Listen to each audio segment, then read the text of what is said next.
Graffiti, street art, public art, whatever you want to call it, murals. I think it really does affect the everyday person for the better. Street art is everywhere. It's accessible by everyone. It's doable by everyone. It just encompasses us being artists, creating art on the street and doing stuff either illegally, and if it is with permission, it's still just being outdoors, and this work is just like for the general public. Graffiti can open someone up to finding their own voice and sort of echo your own sentiment. Going wheat pasting, you learn so much about a city when you do that by seeing how much other art is out there, how people respond to it. As an artist, like what other movement has like captured the imagination of people all over the entire world and young people and like had people participating at this level, it kind of continues to blow my mind. Different countries use it differently. In some places, they're using it as heavy political propaganda against the injustice that their country is doing, and they have to remain anonymous, so they will be shot and killed. That is a whole different kind of, graffiti vandalism taken to whole different levels. Pues no me interesa como hacer esa distinción, graffiti de mujeres, graffiti de hombres. Eu uso a minha arte para falar de questões que me incomodam, sabe? Graffiti is part of me, but I am not only graffiti. It's about feminism. It's about making something from nothing.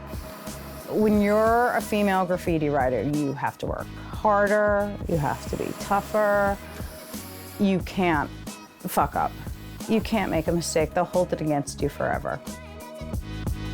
When you've got like 100,000 guys writing graffiti and you've got 100 women writing graffiti, it's always been kind of a guy thing. You almost have to really fight the lack of self-esteem that's programmed into you since birth in order to generate a space for your own creative voice to be heard.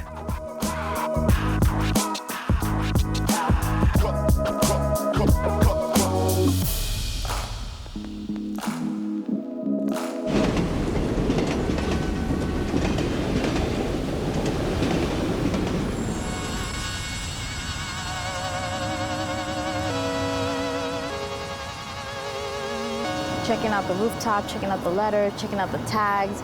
It was like this array of markings, but there was no real like figurative works. Maybe one or two old school like hip hop characters with graph letters. But I was like, there's no women, so this is my opportunity to like come out and be that female version of like what the guys were doing. Obviously I didn't pursue the lettering route. I kind of just went with the character. And right away it was like a female character, the name Two Fly, and it all just came together and people were like, who is that?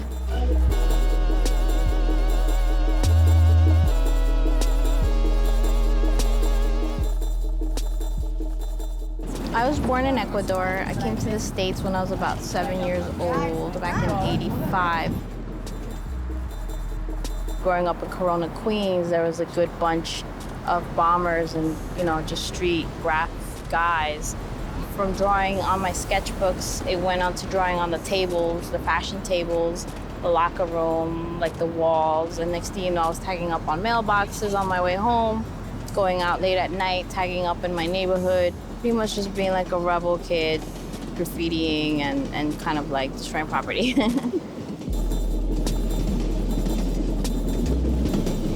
All those experiences turn you into whatever person you're gonna be, whether you're gonna be an artist or you're gonna just have a job or whatever. You still live that experience and it feels really good, and no one can take that away from you.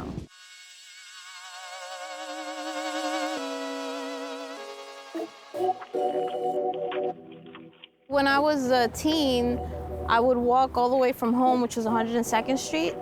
All these streets were like tagged up. We would go this way, that way, all these corners, and it would be like how we hanged out. We hanged out, walked around, tagged up, and that was pretty much all we did. And I guess when we used to go to Flushing, there was parts where I actually did my first outlines and went inside some kind of trashy places where they crush cars, got chased by dogs, cut my hand, like this whole situation just to kind of like do a big character that you could see from the train, from the 7 line. There was this rooftop across the street from Fashion that I snuck in with my mom, again, like around 3, 4 in the morning. We like trespassed, and I got to do like my first full color character that you could see from like the 6th, 7th floor in high school. And she was like right there, like, you know, being my lookout, making sure nobody was coming up the building and holding my cans and all of that. So yeah, my mom was a really good example of someone that supports you, even though you're doing something illegal. And we both could have gone to jail or whatever if we got caught. Eventually, when 5 points came around, then I was able to paint, you know, with permission. I didn't have to worry about the cops. And so it helped me not being out on the street doing illegal stuff, which I didn't really want to do. I really wanted to just take my time and paint a piece.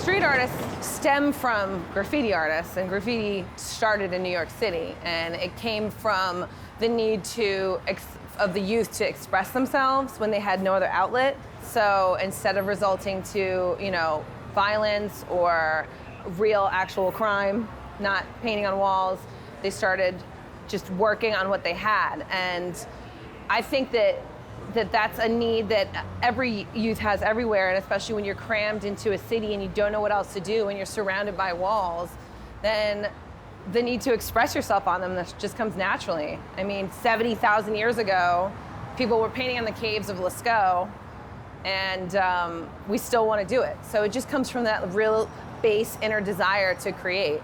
And so New York, because there's so many people and it draws artists from all over the world, and it's an art center, to be part of that and then to want to do your work as big as possible so millions of people can see it. It's just like, you know, it's a perfect storm for street art and graffiti.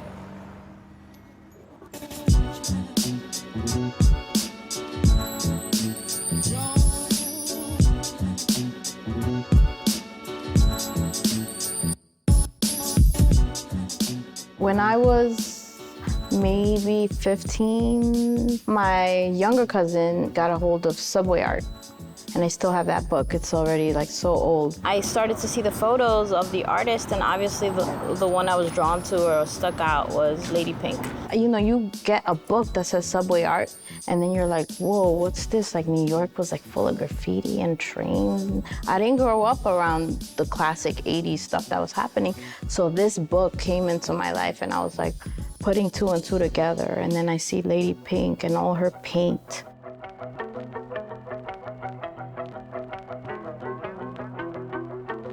Contrary to popular belief, I'm really not the first girl graffiti writer. There was like dozens and dozens and dozens of women through the 1970s who painted graffiti in New York City. What they didn't do is massive whole cars, top to bottom pieces, or, you know, any amount of artwork on the outside of trains. What they did do is a lot of tagging. They did bombing. They got up. They were hardy ladies that did a lot of graffiti. I came in at the end of the 1970s when most of them had already stopped and quit and moved on with life and grown up. I got my start as a graffiti writer when my very first boyfriend was arrested for graffiti, the boyfriend I had from the age of 13 to 15. He was nabbed for tagging in the streets, and his family sent him to go live in Puerto Rico. So that was it. He was gone. I was mourning his loss. He couldn't come back. He was only 15. I cried for a month and started tagging his name around the junior high school. And I took up with his friends and learned how to do style. But it wasn't until I went to high school and got the chance to actually paint some trains with these kids in the Bronx, in Brooklyn, and in different places. Not my own neighborhood. There was no place in Queens for me to paint.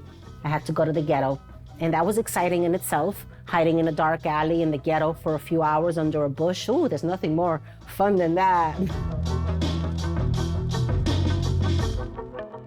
You know, when I first started shooting graffiti back in like the late 70s, Lady Pink was the only female artist that I knew. Even as a teenager, I would hear like a little 12-year-old boy say to me that you can't paint the subway train because you're a girl. So I think it was in me to prove that as petite as I was and as female as I was, that I can do whatever men can do. Even though I had heard of others, there were others before Pink, but nobody who was doing as much work as she was, and nobody who was writing on trains the way Lady Pink was. Martha Cooper, the renowned legendary photographer of graffiti, and Henry Chalfant were both around the graffiti movement from the early 80s. They were just part of the scene. I can't even remember exactly when I met Martha Cooper as a teenager. She was just always at the events, at the parties. She'd come to my house, my mother's house. You know, I went to her house. I saw her cans of paint that she collected. One of her things was that she used light female colors, you know, that she considered like pinks. She had like a whole stack of cans on shelves that her father had built for her.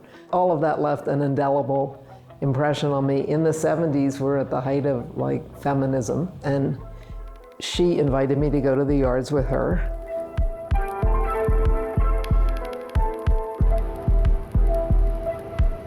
You have to know where to go, how to get there, sneak in. The train yards would have holes in the fences and routes to get in and ways to climb in. You couldn't just walk in the front entrance or anything like that. Although I hear in the 1970s, some of those guys would bribe the guards with liquor and hookers and stuff like that to keep them shut for a few hours while they did their thing. That works too, bribery, but sneaking in, moving like a ninja, climbing fences with a huge heavy bag full of paint and doing your thing. That's the way we mostly got in. All the graffiti writers would own certain train yards. They got very territorial. Some were groups with, you know, with sticks and knives and guns, and they protected their territory from outsiders and any amateurs, any toys that were coming in and making their spots hot. So you can't just be wandering into anybody's territory. You gotta know people, the right way to go in, when to go in, so that no incidents, getting arrested, people beating you down and taking your stuff and such, or your work not surviving. If you did it in the wrong place, someone's going to go over you because you don't belong there and you're a nobody.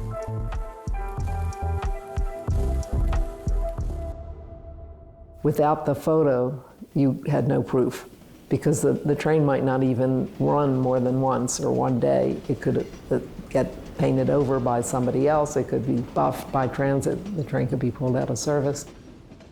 This photo of one of the last subway trains I painted, when I first met my husband, they pulled our trains out and he snuck into the Coney Island train yard to take this photo.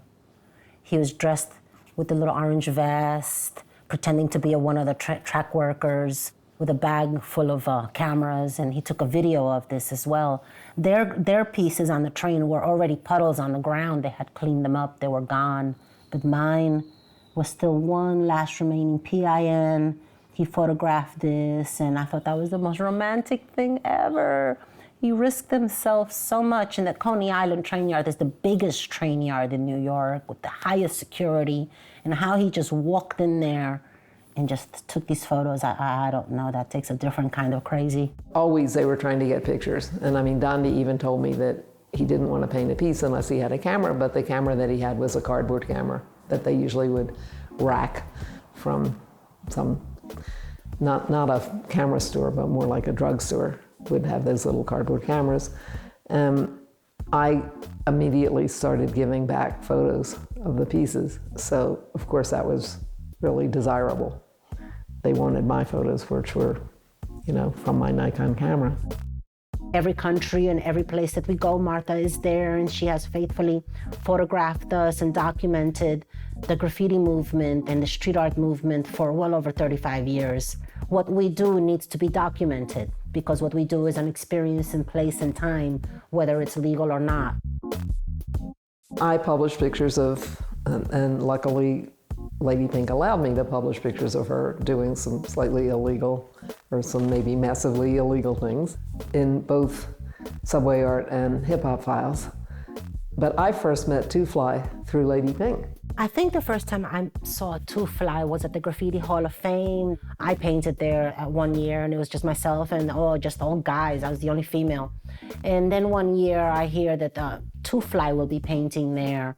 I was stunned, so I went there to meet her and saw that she could really, really paint well. When 2002 came around, when it was like really the first time that I became public, she's actually the one that came up to me and introduced herself. And of all things, she was from Ecuador. She was from my very same country, and I don't meet too many female painters, so I was thrilled. And I take it upon myself to mentor and encourage and give opportunities to any of these females. She's kind of been like our graffiti mom, because she started to get us together, and then stuff happened. She kind of stepped away from it, and then we kind of took the reins and started to organize ourselves. We've become this kind of an informal sisterhood. We help each other, support each other, anything that we can possibly do to help out. She's always been like super hardcore. She's a total old school New Yorker. She'll tell you like it is, and you just gotta listen. Although some of the diehard purists in New York City were against her because she didn't really, what they call paid her dues. She didn't run around vandalizing anything. She could only paint very pretty, and that became kind of the mark for a new breed of artists. We call them the hip-hop artists. They like the style, they excel at the medium, they can use spray paint really well, but they do not break the law, and they're not afraid to admit it either.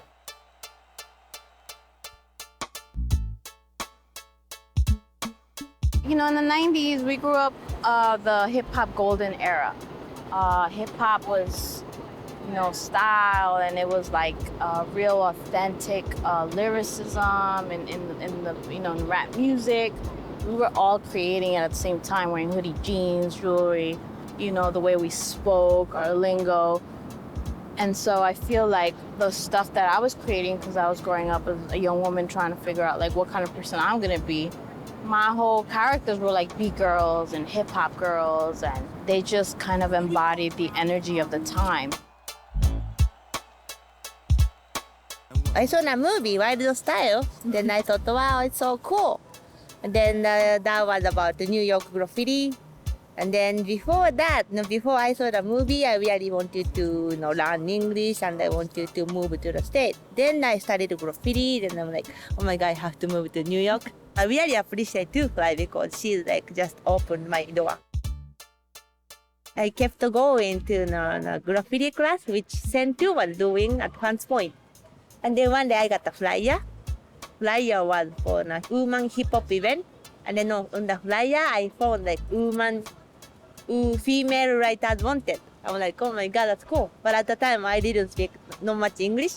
But there was phone number, so I was thinking. But I finally make a phone call, and then Two Fly picked up, and I send her my image, and then she picked me up to paint together. And me and Two Fly and ACB, who passed away on 2006. So we three painted together. So they were, my first friend in New York. The guys were always 10 steps ahead of us. And so when they did their exhibitions, they would invite some of the girls, but then give her like the shitty wall or like the shitty spot. And I was like, I'm not down with that. Let's just all get together and do our own show. And so now it was like, okay, well, let me call this girl, let me call this girl, let me call this girl. And then like she does letters, she does characters, like she's in town. And so after 6 women painting on this wall, we are like so excited and everybody's response is so great. And then it's like, well, where's the other festival happening at?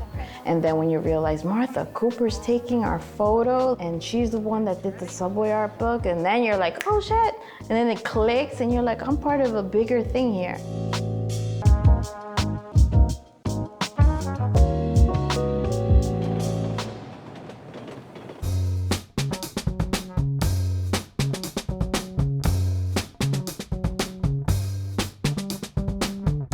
Graffiti was sort of the first opportunity that I gave myself to excel and sort of prove things to myself that I wasn't really like pushing myself academically. Really to see like what I could do, what I had stamina to handle. I'm gonna say I tagged up in the late 80s, but I didn't really get up until the early 90s. It's almost like a dream. Like, was that my life? Did that happen? Or was that a movie? Like, it's strange to think of some of the things that I did, from, climbing the Manhattan Bridge and scaling the entire bridge on a tiny metal plank, to climbing up like rooftops and not knowing how I was gonna get down, and to painting in terrible neighborhoods and, literally having to like fight some dude off me and like spray him in the face. But spray paint is a very, very good weapon.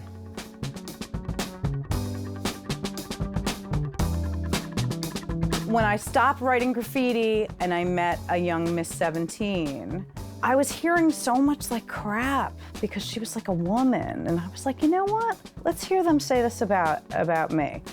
And I'm gonna paint with this wonderful young lady.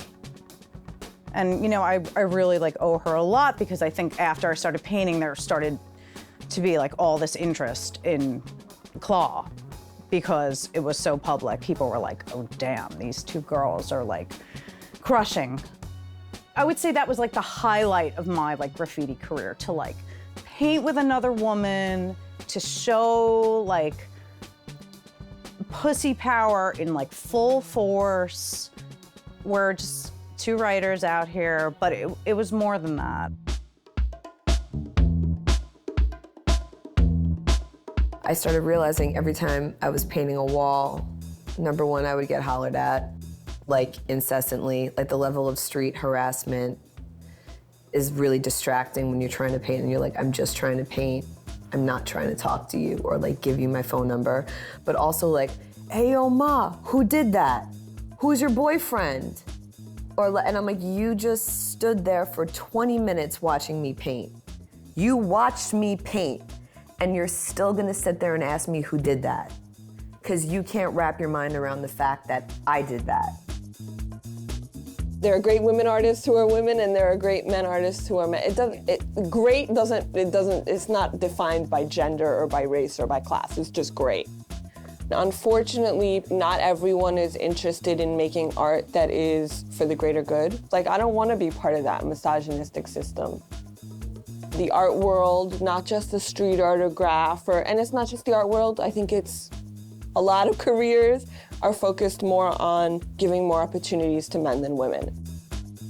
Sometimes there's just straight out hostility, that there's a woman present. We can't have that. What am I, the ship gonna go down because there's a woman present? You can't climb that ladder because you're a girl. Like, what? You need a penis to climb a ladder? Does it help you hold on?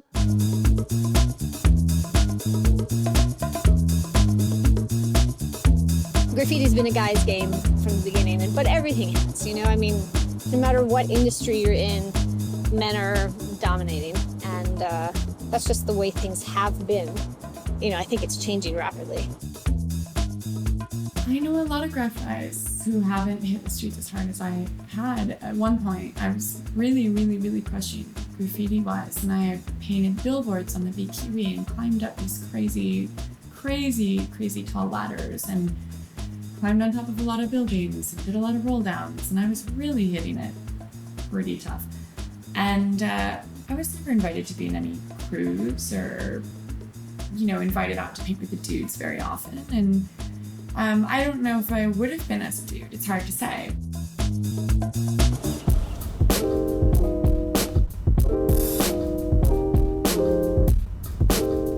The first woman that I ever saw was Swoon, and she was doing her stuff in Brooklyn 15 years ago.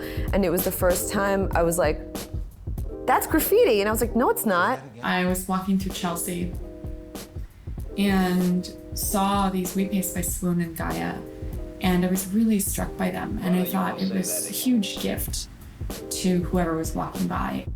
And I was like, and then when I heard that it was, and I was like, but it's graffiti, but it's not. And I couldn't wrap my head around what she was putting on the wall, that it wasn't graffiti and letters, silver, black, and what, that's my graffiti voice apparently. And then and then I found out it was a girl, and I was like, of course, leave it to a girl to put something beautiful up. When I originally started out, I was just making little tiny stickers, and then I started making billboards, and then I was doing like news boxes and subway ads. So actually the point of getting to the wheat paste portraits was a little bit of a long path. For me, I had grown up painting with oil paints on canvas, very traditional, I grew up really before the internet. So my entire concept of what art could even be was incredibly, incredibly limited. When I landed in New York City and started looking around me, and I was like, wait, all of the stuff that I grew up looking at, even like Robert Rauschenberg, like this kind of beautiful layered collaged aesthetic, when I would look at the city streets, I was like, oh, that didn't come from nowhere, that came from here. Like, this is like a kind of an embodiment of New York City. And so it really got me looking at the streets and got me saying like, oh, maybe it's more interesting to me to participate in the collage directly rather than to make an imitation of the collage, for example. You're gonna get your mind right. And I mean right. There were these elements of like using the city, creating temporary work, and like making something that was part of the actual fabric of the city that felt super dynamic for me, where I had just gotten to New York and I was like in love with it. I was obsessed with it. And so I just wanted to make something that didn't just pay homage to it, but that participated directly with the city. Yeah.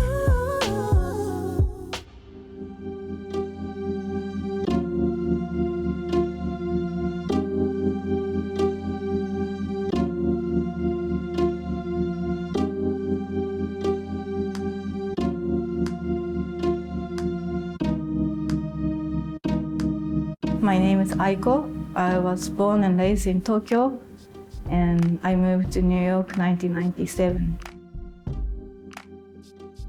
New York is like central for everything, anything, and I heard that there are a lot of different people are doing great stuff, so I just wanted to come see it, and hopefully like I can find something I can do and I can be.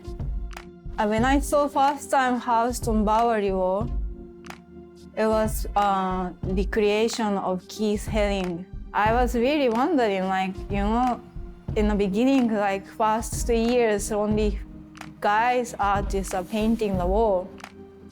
And I felt like, why not women, But now it's changing. I think like they understand, like they started to give opportunity to women, which is amazing, So I think that piece was like my first piece, like I felt strongly like this is female wall, like done by own female. Also, it was her first Asian artist.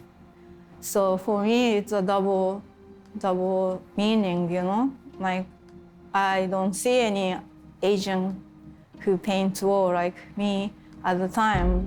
So I felt like this was really, really important.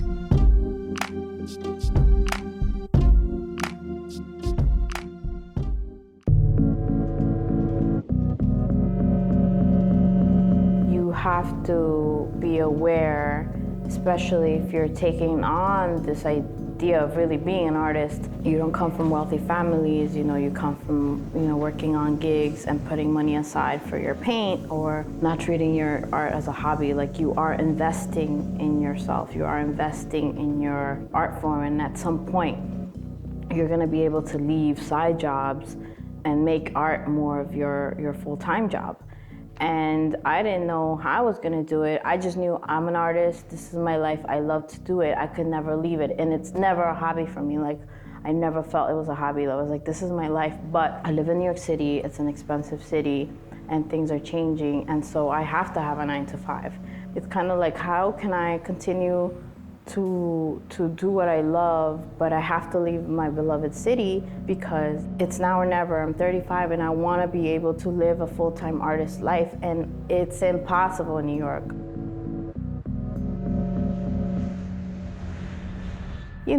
It just got to that point, and I was like, Ecuador would help me become a full-time artist. So I go and I take a break and I love it. I find a really nice place to live there. And so I decide to stay. And now I'm back in Ecuador where it's just starting. So I already have the experience, I'm sharing it over there, I'm coming back and forth, organizing and producing an event that's called the Womany Paint Festival, and it's the first all-women arts and culture celebration that happened in the country. That kind of stuff doesn't really exist there. Gracias a todos. Estamos muy felices que comenzamos el Womany Paint.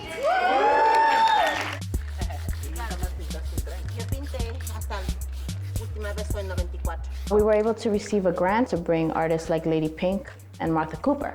The idea really was to continue to put street art and graffiti on a map because Ecuador still doesn't think that graffiti could be at that level. There's not a lot of museums for art, there's not a lot of opportunities for women to become professional artists or designers. It's just not looked at as a career, it's looked down upon. Estamos acá en Quito con Pamela de Castro, de Brasil. Estamos con Catalina Bugoni ¿de dónde? La Colombia. La Colombia representando. Carla Quispe de Lima, Perú. Mi nombre es Vero Rivera, yo soy de Carolina, Puerto Rico, y estoy aquí en Quito, Ecuador, participando del festival Womany Paint. Somos de USA Crew y somos de Chile. Soy Belén Bike de Quito. Soy Lili Cuca y vengo de Colombia. Yo soy Vera, soy de Ecuador. Bueno, mi nombre es Fio Silva, soy de Argentina. It was rather interesting to be back in my homeland. I haven't been there in over 10 years, and it still looked the same, except that now it was just covered in graffiti and tags everywhere, and I saw nice legal walls that were starting to look a little shabby because I understand the laws have changed and they can't paint legal walls anymore. That's unfortunate. And, you know, overall, I love my country, but the laws and the government are just flawed. They're backwards, and they're you know, just take advantage of the poor and the helpless. And artists have been traditionally, you know, pioneers in all kinds of places. And to be cut short like this, it's bad for women, still second-class citizens. And there's quite a struggle for them. And again, I don't envy that. They're like, you know, maybe how America was back 50 years ago or 80 years ago or something. And it's just kind of sad. But I did have fun despite all that. I enjoyed myself. I loved meeting all these other artists, ladies from Latin America. And historically, I've been the only one that was painting for many decades. And then now there's a whole lot of other sisters to play with. Creating this Womany Paint Festival was a great opportunity because at that point we felt that we could raise awareness and educate more of the country's people to know that graffiti and street art is a very beautiful art form, that they should respect it. It makes them think twice. It makes them think like, oh, maybe graffiti is not vandalism. Maybe graffiti is something else. Let's go learn, you know, what it's all about. If you don't start showing people that these are respected graffiti artists and start paying them, you know, people are gonna think like, oh, everybody does it for free, it doesn't matter, you know, it's not valued as much. But no, we paid everyone, and even our folks that came to do conferences, you know, it was very professional, basically, is what I'm trying to get at.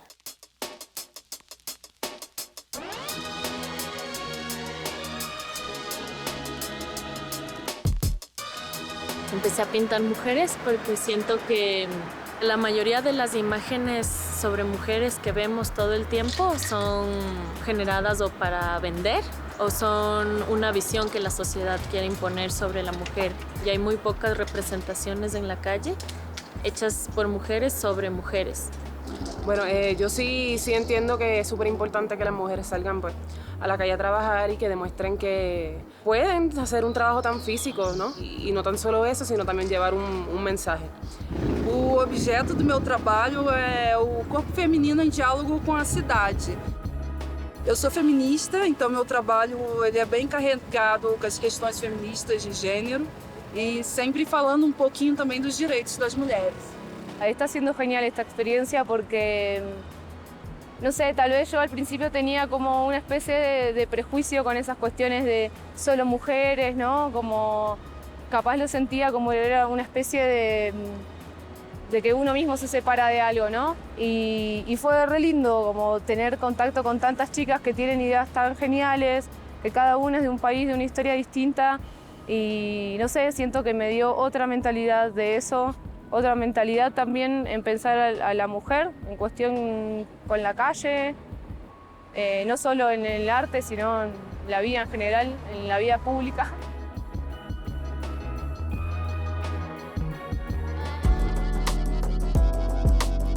I've known Two Fly for a long time. I think she's just an amazing, wonderful, organized woman, and I think it's just great that she managed to come to a country that actually hasn't had that many street art events and organize such a big event. It's so complicated to get the walls, get the paint, get the sponsorship, organize all the flights.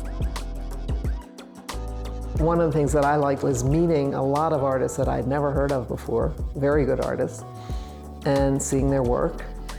And the camaraderie, I think because there were so many Latin American artists, I don't speak Spanish, they speak Spanish, but there was an instant rapport. It was just a very warm festival.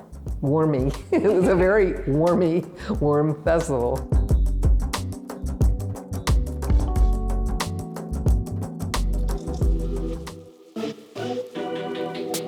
I think giving back, it makes everything come full circle. Graffiti, even though people look at it as an illegal thing, whatever these graffiti writers were tagging up on the walls inspired me to get in it. And then now I've been able to create this big world around it, and I'm giving back. And I'm sure there's plenty of other girls that were like my age, how I was back then, looking at my work and maybe wanting to be something like I am to the next level. And so it kind of just keeps going and going and going.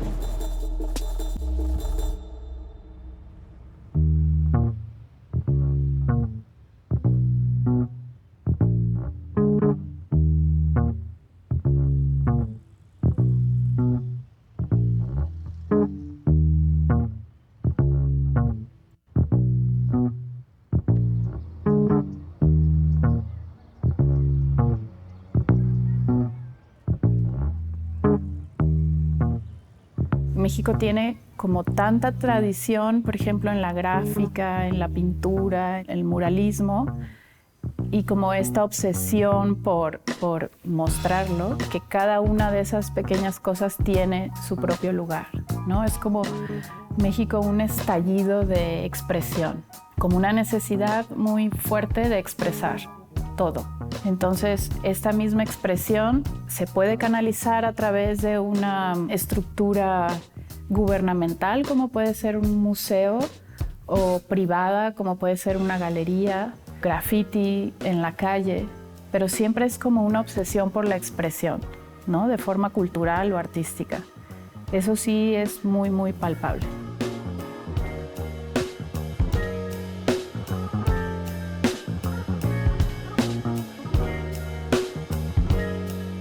Para mí es bien interesante ver como un anuncio publicitario, enseguida un graffiti, una casa súper elegante y enseguida una casa que se cae. ¿Sabes? Como todo eso para mí es como el graffiti de la ciudad. Para mí la calle es bien importante porque es el lugar donde fluyen todas las personas. Es algo público. Entonces todo es rápido, la gente va rápido, pasa rápido, si va a ver algo lo va a ver rápido. Todo es velocidad en la calle. Es como el servidor, ¿no? Es como ahí está todo. Entonces si tú no actúas rápido, si tú piensas y no te dejas llevar por la intuición de lo que está pasando en la calle te escupe, ¿sabes? Te escupe.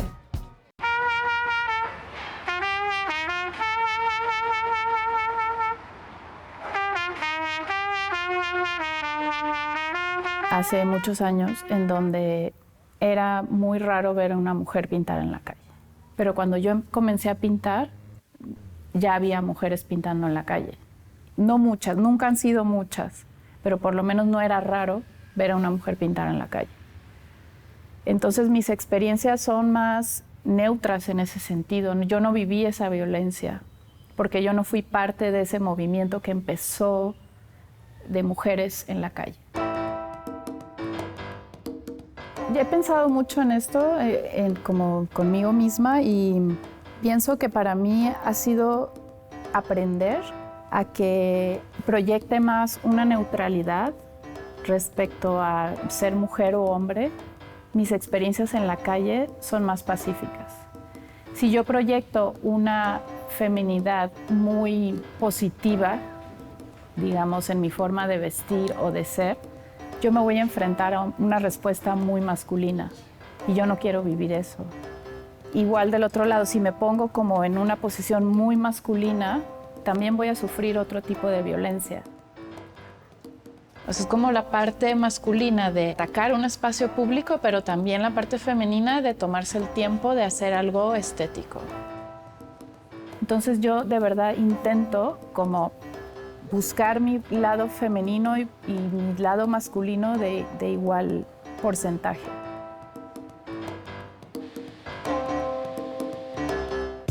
Pintar en la calle es una fase para mí. No pienso pintar siempre.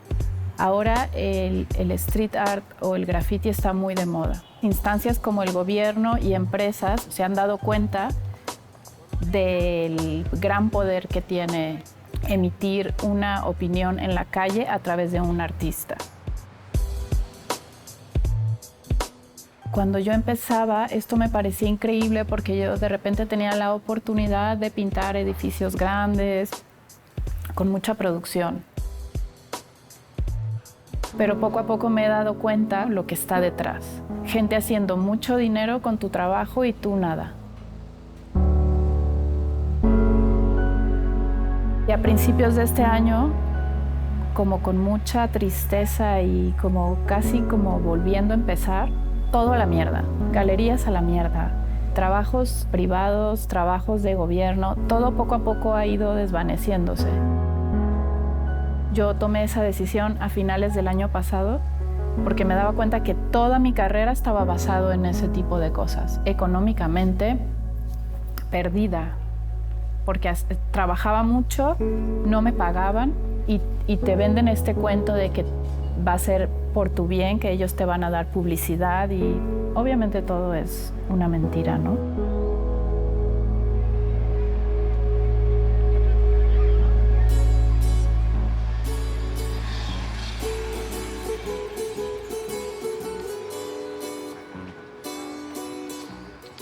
Llegué aquí a Malinalco, que es en el Estado de México, a unas 2 horas de la Ciudad de México, muy lejos de toda la ebullición de la ciudad y de todo este mundo de street art y todo eso. Y junté a un grupo pequeño de personas, de amigos, y empezamos a venir aquí a pintar en los pueblos, en las comunidades. Y ha sido muy bonito porque es como lo mismo que hacía antes, pero con otro beneficio.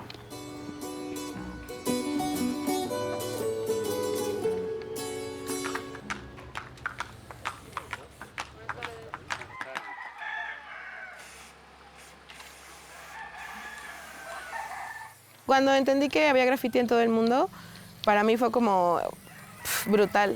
Me di cuenta que no estábamos solos, ¿no? Que mientras yo salgo a pintar, hay otro loco en otro país que está haciendo su misma lucha para hacer lo que le gusta.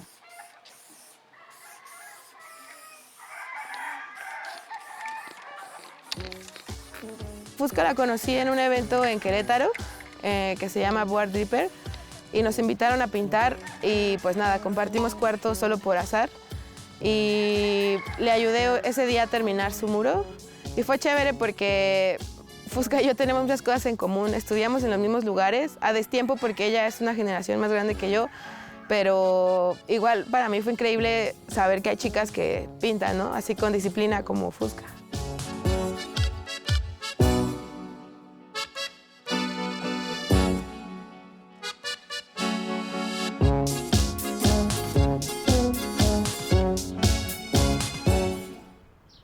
Trabajo de aquí de Malinalco ha cambiado totalmente mi empresa, mi identidad de Fusca. O sea, ya aquí ya no hay un beneficio directo ni al gobierno, ni a ninguna empresa, ni al ego de ningún artista.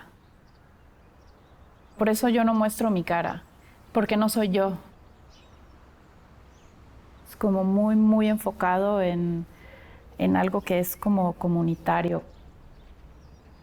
Como somos muchas personas, no es Fusca, es todos.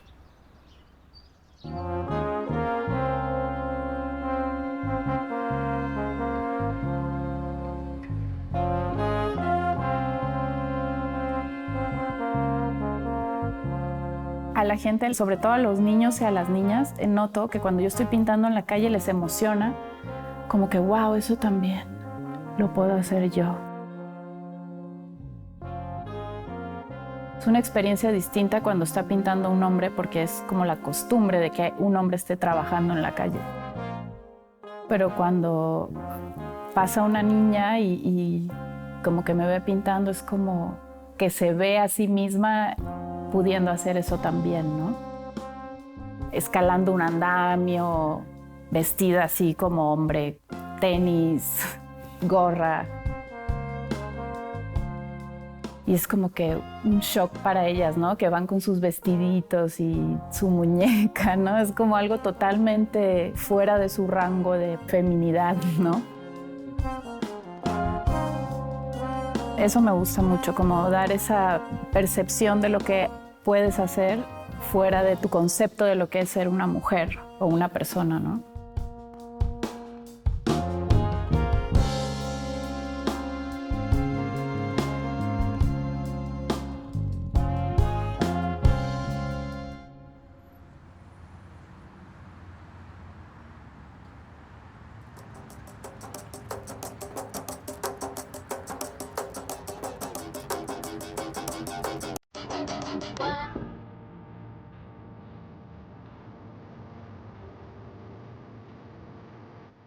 Então, antes de procurar muro, eu não gosto de pedir autorização, eu gosto de chegar também fazer e achar um muro legal.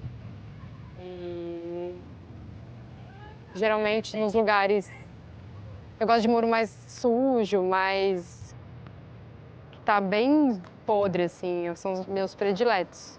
E obviamente que não tem pichação, que não tem trabalho de ninguém. A lei aqui de São Paulo é essa. A gente não tenta em cima de pichação e nem de outros trabalhos. Mas eu gosto muito mais da pichação, porque representa muito São Paulo, sabe? Esse tipo de tipografia, super reto, duro.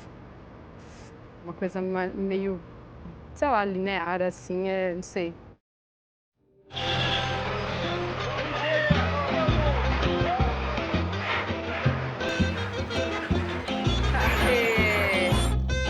Não, logo que eu comecei a pintar, né? Aquele ali, ó. Ele era mais laranjinha quando eu pintei. Ramírez, parece com meu irmão. É muito ruim.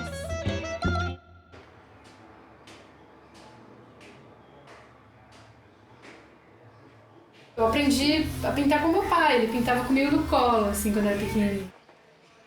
Meu pai sempre me trouxe muito esse universo dele, lá da Bahia.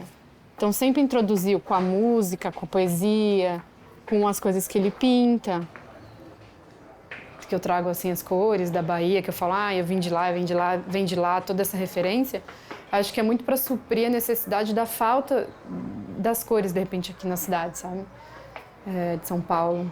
Porque ela é cinza, ela é cheia de não me toque, não faça isso, não faça aquilo, não possa ir na rua, é perigoso ficar criança na rua, tem grades, muros, medo em todo lugar, então eu acho que eu contraponho, sabe? Eu trago toda essa liberdade, sem roupa, mulher, cor, laranja, mais vibrante. Mas também questionando, sempre com um lado mais questionador, mais visceral da coisa, assim.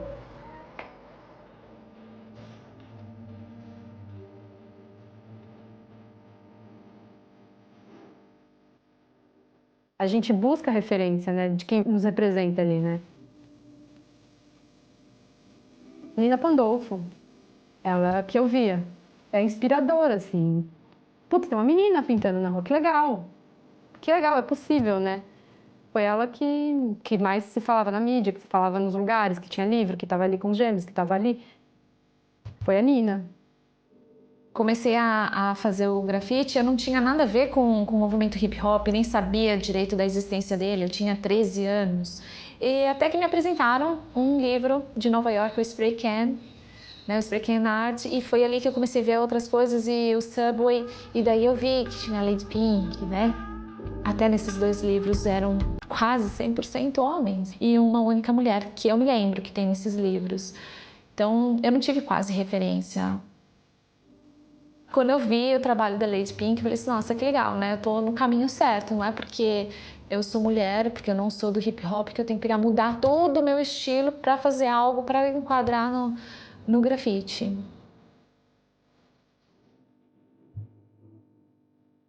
Eu queria, na verdade, pintar na rua e levar o meu trabalho, as menininhas, os bichinhos, esse meu universo cheio de cores fortes, porque a cidade de São Paulo, para mim, ela ainda é, desde aquela época, ela continua sendo muito cinza. Você olha, as casas são cinzas, todas as arquiteturas são cinzas, carros preto, branco, cinza. É uma cidade muito monocromática. Então eu comecei a pintar na rua para quebrar a rotina das pessoas, para elas estarem lá no trânsito, que aqui o trânsito é absurdo, de repente ter uma cor explodindo assim na lateral dela e já mudar o dia. While the rest of the world was developing their own style in their own way, Brazil took what New York had taught and threw it out the window. And we had no idea that it would grow into such a large movement that encompasses the whole world. Eu não sei se ela é maior do que outros movimentos de arte, mas ela está chegando com muita força e agradando a muita gente. As pessoas não precisam necessariamente entender o grafite para gostar ou não.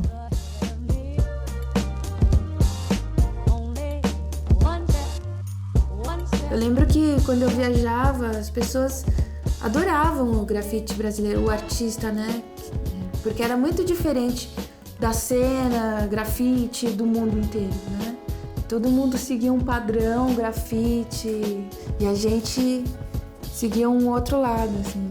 A internet não era de fácil acesso para todos aqui no Brasil, não tínhamos revistas, não tínhamos livros, não tinha nada aqui no Brasil, não tinha informação sobre o grafite. Começou com palavras na rua, né? E quem me contou essas histórias foi tipo Espeto, Gustavo dos Gêmeos. Uma galera que começou bem antes, né? E existia um cara que escreve, que escrevia Juneca, e ele colocava o nome em muitos lugares. Os caracteres, né? Começou a crescer, eu acho que nos anos 90, que foi com todos eles, Viché, Gêmeos, Herbert, Honesto. E era uma geração que foi a primeira geração, né, do grafite, que cresceu bastante, que deu nome pro grafite brasileiro. E depois veio uma outra geração que eu vim junto. Eu vim na segunda geração do grafite.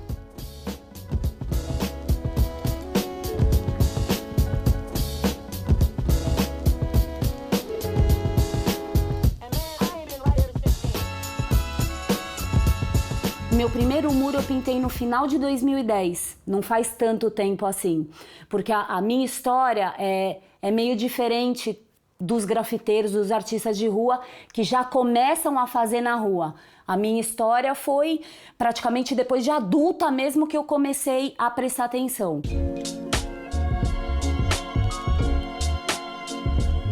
Quando eu vi uma foto da Magrela, ela fez um muro numa escada que eu falei, nossa, é a Rapunzel. Ela tá ali fazendo assim um desenho maravilhoso. Eu acho que isso acaba te dando força. Então, quando me falam às vezes o que o grafite significa para mim, ele significa essa liberdade que ele me deu e essa segurança e essa possibilidade de conhecer São Paulo, sabe? Porque é uma cidade que não tem o que fazer muito. Por exemplo, eu moro na Zona Oeste. Se eu não conhecer alguém de lá, não tem o que fazer na Zona Norte, por exemplo. É tudo muito concentrado no centro da cidade ou muito aqui na Zona Oeste, que é a maioria dos lugares, principalmente na Vila Madalena. Então o grafite, ele me fez conhecer São Paulo. Eu conheci as pessoas que moram nela, quem são essas pessoas, como elas pensam. Conheci gente muito pobre, conheci gente muito rica. Saí da bolha, sabe? Eu saí dessa bolha que eu vivo, assim. E o grafite pra mim é isso, por ela ter muita essa diferença social, principalmente de dinheiro, muito forte. Isso dói um pouco, porque ao mesmo tempo você vê gente passando com carrão, tem gente morrendo de fome, passando por vários problemas na rua. É o reflexo, né? O reflexo da doença, enfim. São Paulo é muito intrigante pra mim. Eu gosto dela por ela me desafiar o tempo inteiro, sabe?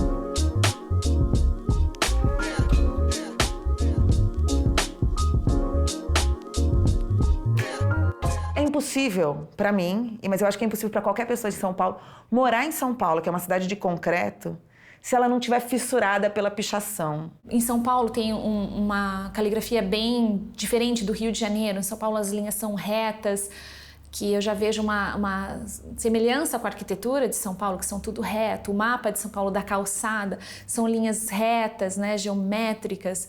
Então a pichação daqui são reta, a pichação do Rio já é toda enrolada, como as ondas, como os prédios, enfim. Então nós temos essa caligrafia que é chamada de pichação aqui no Brasil. Então, às vezes eu estava pintando, as pessoas, mas você está fazendo, não é pichação, porque é diferente, mas via você com um spray na mão, pichação, eu tinha uma dúvida. Aí você tinha que falar o que era grafite, o que eu estava fazendo. Então, a partir do momento que eu estava na rua, eu passava muito tempo explicando o que era grafite. Pichadora é uma coisa, grafiteira é outra. Eu nunca quis ser grafiteira. Eu me sinto pichadora como alguém que questiona, como alguém que critica, como alguém que vai fazer uma provocação, né? O picho, pelo menos, ele nasce, assim, ele ganha força nos anos 60, no Brasil, na América Latina, na França, como picho protesto, com as palavras de ordem, né? Quando começam a cercear as liberdades coletivas, as liberdades individuais, a democracia, começa a ter nos muros, nas paredes, tanto de spray, de tinta, quanto de canetão nos banheiros, dentro do transporte público, nos ônibus. As pessoas começam a escrever, né? Porque elas precisam, de alguma forma, expressar aquelas ideias de liberdade, de democracia, de igualdade, de justiça, enfim.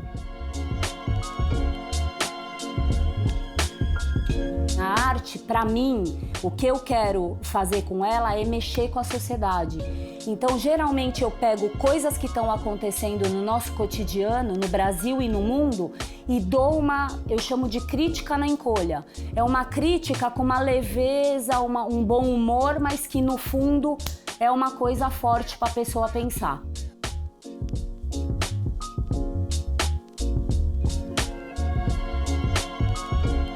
São Paulo é assim, né? Tem essa bipolaridade de ter uma street art que também veio para agradar pessoas e tem toda aquela coisa mais de embelezamento da cidade. E a pichação que veio para trazer o que é realmente a cidade, sabe? Que não é fácil, que tem muitos problemas. E ela vem para lembrar, sabe? Eu sinto que é isso. Para lembrar que essas pessoas existem, sabe?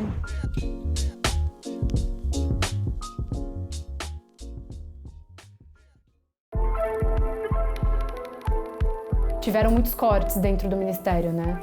Eles cortaram várias coisas. A primeira coisa que o presidente fez foi fechar o Ministério da Cultura, foi mexer nos direitos humanos, nos direitos das mulheres e dos homossexuais. Então, tipo, para você ver o nível, né? De, assim, regresso e de conservadorismo.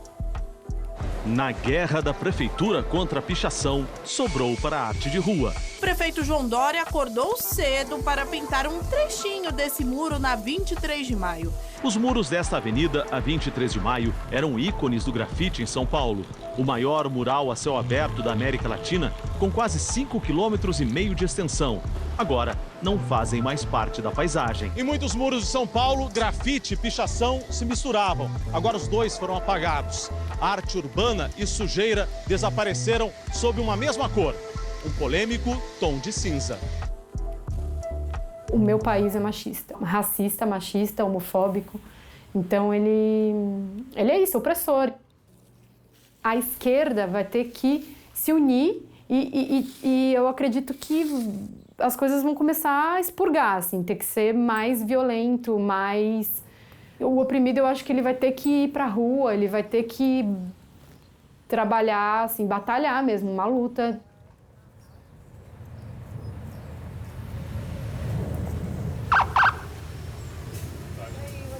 Olá. Tudo bem? Será uma denúncia aí, pichação? Ah, tem não. autorização para fazer o grafite aí? Não, a gente não tem.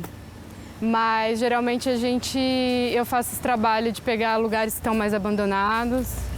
que averiguar, porque até então é o patrimônio de uma pessoa, né? Na verdade eu nem pensei nisso, né? Porque como eu vim aqui, eu moro aqui pertinho. Aí eu passo sempre aqui, essa pracinha tá meio abandonada. E as meninas estão fazendo um documentário também. Sobre? É sobre grafite. Elas são norte-americanas. A senhora pausa pra mim, depois a senhora grava? Stop. Vivemos num país que agora presidente, no meu caso governador e prefeito são da direita, brancos, homens, empresários, que só pensam no dinheiro e na empresa deles, no privatizar, enfim. Eu não sei o que vai acontecer. Eu tô meio assustada, na verdade, né, com essa situação. Making something outside and letting it show up in people's lives in a way that surprises them is super disarming, and I find that, you know, again, like returning to the stories of people telling me, like, you know, having conversations with homeless people who are like, I spent the night like talking to your drawings, or I pass that drawing every day and it means like this to me, or wanting to like engage in a political conversation about what they think the history of this particular drawing represents, means to me that you're bringing culture, meaningful culture, to people rather than allowing it to exist only within institutions, which can feel really elitist. And I appreciate those institutions, absolutely, but I just have always felt that I never wanted my art to only exist in those spaces. And when I started working outside, and I saw the way that people were reacting, I was like, oh, this is powerful. Bringing work to people where they are is a powerful thing.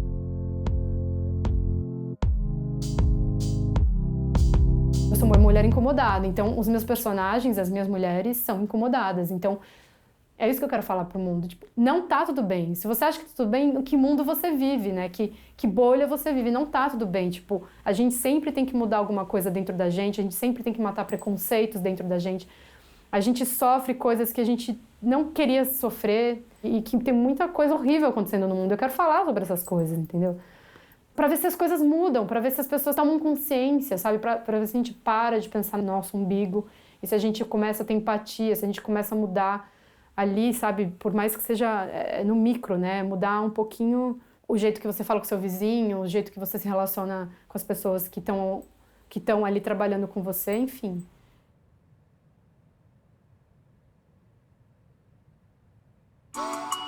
Sempre tem aqueles que tentam, não acreditam na capacidade de uma mulher, que tentam colocar a mulher como algo que não é tão capaz de fazer um bom trabalho, né? O bom trabalho que a mulher faz é casa, comida, só isso. Um exemplo foi aqui em São Paulo, que apagaram um mural que era meu, dos Gêmeos, do Viché, enfim, de alguns artistas. A prefeitura, sem querer, apagou um mural com o projeto Cidade Cinza, né, que é terceirizada. A empresa veio e limpou, acho que 800 metros quadrados de mural.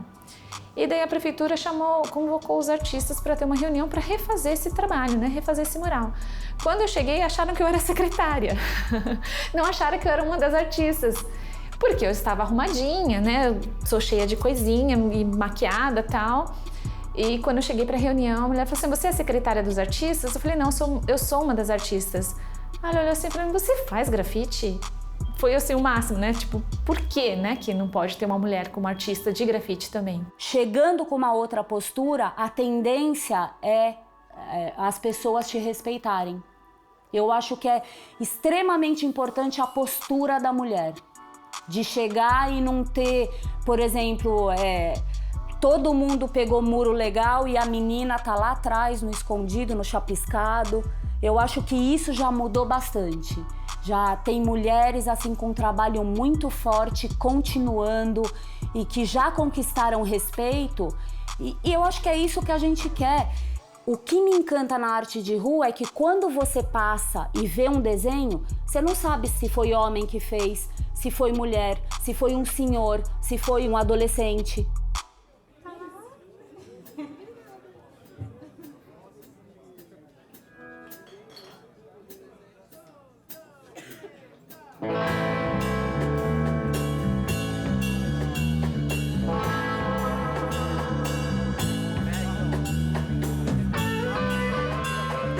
Assim, aqui em São Paulo e no Brasil, a cena do feminismo e a geração nova das mulheres, elas estão trazendo Estão falando sobre isso, entendeu? Estão falando das mulheres se juntar, se unir, de tomar consciência das atitudes, de falar sobre assédio na rua, de falar sobre estupro, de falar sobre... Toda mulher tem alguma história a contar. Então as mulheres estão se unindo e isso faz com que a gente comece a ver que algumas situações que a gente vivia era um assédio, era machismo, e aí os homens não estão sabendo lidar com isso, né? Eles não estão na mesma onda que a gente.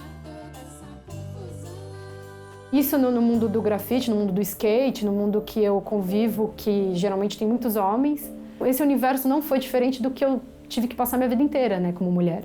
Então, você só é mais uma barreira, sabe, para quebrar, né? Estando nesse lugar cheio de homens, estando nesse lugar que eles olham para você, eles falam, é só uma mulher, tipo, eles te subestimam mesmo, né?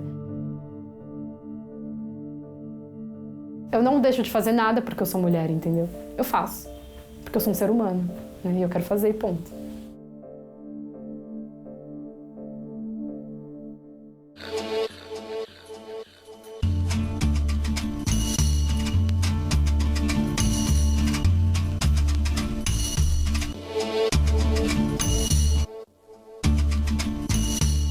I believe that street art had a huge impact on the beginning of this early century here around the world. I think that it's taken art in a whole different direction.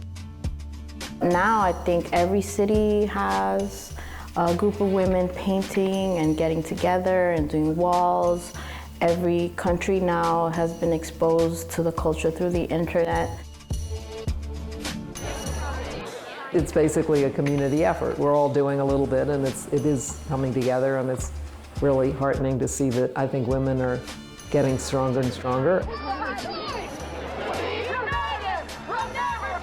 In America, the women's movement has gained ground, and women are seen as much more equal, but in other parts of the world, women are still second, third-class citizens, and it's a long fight.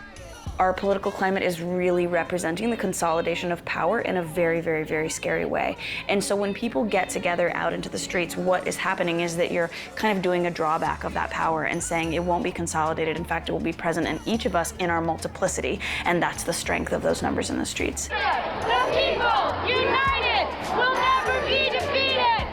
Rebellion, it's necessary in our society. I think we become stagnant, we become boring, we become stale. And the fact that I'm a female, you're gonna have to just get over it. You know, we're in sports, we're in the military, we're strong, we're tough, we're brave, we're foolish and reckless, just like the rest of the guys. This particular creative movement, it feels like the movement of our generation. I would say it's probably the biggest art movement the world has ever seen. In geography and in amount of people that participate in every corner of the world, bigger than the Renaissance, bigger than the Impressionists, bigger than any other, the pop art movement, whatever movement you can mention, we are bigger. We have definitely appealed to the masses. I want my art to visually impact people, even if it's just for a fraction of a second. I know that somebody sometime will say to a little girl, a woman did that. And I think that's really impactful.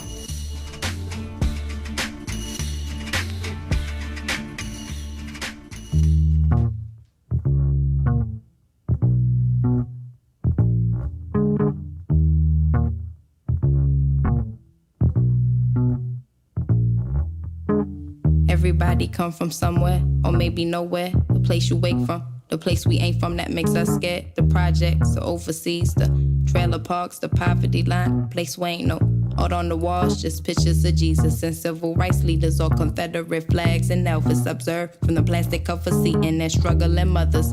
Young brothers turn into fathers and troublesome cousins that we hang out with that sinks us farther, cause trouble's in numbers. But we can't help it, that's where we from. And we ain't got good educational systems to teach us. Instead, we see who we are not and think they all beneath us. Cause he carry a heater, she got her college degree up. Cause the sweetest love will knock you up and he don't want to keep her. We all living different for a reason. We come from the root, the root, the root, the root. Where you from, who you know, how you know, where you going. What's life coming from the bottom of the root? Trying to rise up and go to something for my truth. Strong roots will make you tree grow.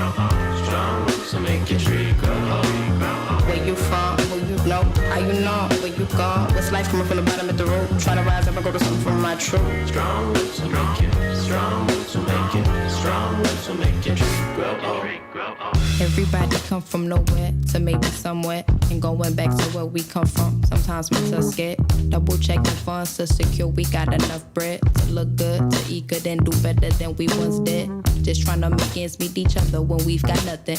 The ruder less stronger, spirits higher when we got comfort. No comforter for the bed, but we sleep in a dream for something. What you say to the kid that only get meals from his school lunches? Coming from different corners, brought up by broken daughters. Cross the waters to the suburbs, you really see some lost ones wandering from the truth. But look what our roots taught us. Stay grounded in my childhood house, cause home is where the heart is. The start of us all, when we fall the hardest. We fall beneath us to the beginning, and with reason it's the roots. The roots. The roots.